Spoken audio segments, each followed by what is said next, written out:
You've probably heard of the dopamine link to reward, or the dopamine reward circuit, or the dopamine reward hypothesis. I want to have a closer look at this phenomenon because it's actually quite interesting. The dopamine reward circuit is found deep in the brain. Dopamine originates in a brainstem structure called the ventral tegmental area, and it is transported to the nucleus accumbens, which is activated by dopamine during the experience of pleasurable stimulation.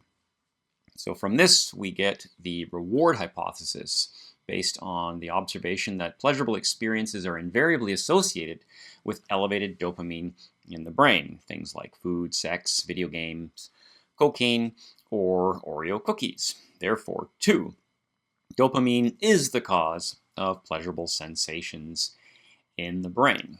Of course, it's never quite this simple.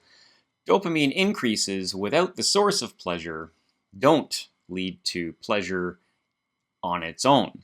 Instead, they lead to increased desire for the stimulus and increased seeking behaviors, which are sometimes referred to as cravings.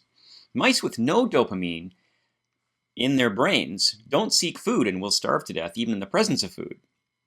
But if you put it in their mouths, they do chew, swallow, and give pleasure indicators in their bodies and facial expressions.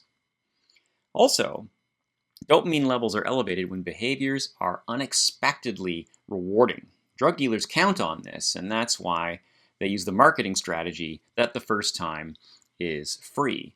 So casinos and drug dealers are expert dopamine manipulators. So expert that I imagine you will recognize what city this sign is for before I've even completed it.